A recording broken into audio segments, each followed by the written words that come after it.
Another day, another Kharkiv strike. These are visuals from one of the major cities of Ukraine. Kharkiv, located on the eastern side of Ukraine, is the country's second most populous city and has faced an intensified Russian assault the entire month of May. However, this region has come under direct attack from the Russian side, with reports of deaths coming in day after day. Thursday, Russia rained missiles late night on a residential building in the city. At least 4 people were killed and another 25 were injured. The missile reportedly struck the building at around midnight and was followed by another missile strike roughly 25 minutes later in the city. Horrible consequences because Russian aggressors hit a residential building in the Novobavarsky district. There are victims. At the moment there are 3 dead. Unfortunately, 16 people were injured. They are in the hospital. Rescue operations continue. Regional officials also reported a civilian enterprise and an administrative building being hit elsewhere in the city. Ukrainian soldiers in the Kharkiv region are battling Russian forces day and night in an effort to halt Moscow's advances. Ukraine reports that Moscow's troops are continually trying to breach defenses in the region, especially around the urban area.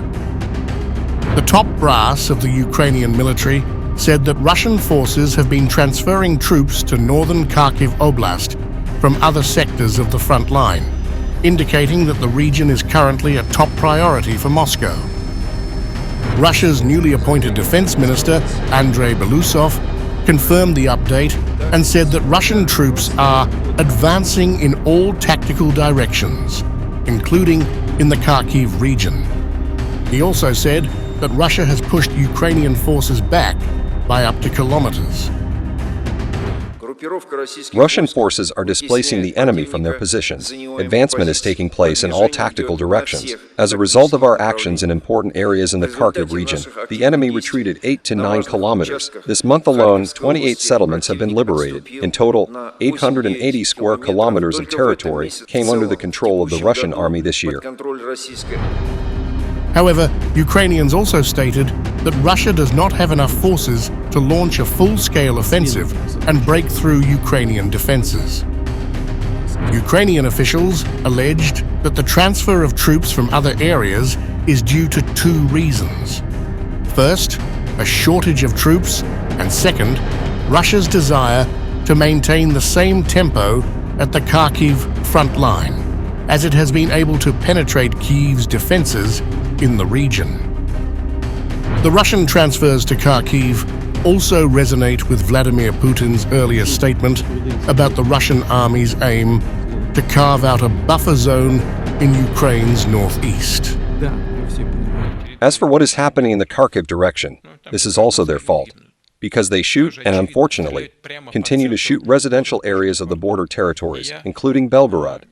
Civilians are dying there. It is obvious they are shooting right in the city center in residential areas. I said publicly that if this continues, we will be forced to create a safety zone, a sanitary zone. This is what we are doing. As for Kharkiv, there are no such plans today to capture the city. Recently, the Russian military has increased its attacks on civilian infrastructures. On May 25th, Russia dropped glide bombs on a supermarket, killing at least 12. Whereas in starting of May, Russia targeted several villages in the Kharkiv region, prompting thousands to flee the area.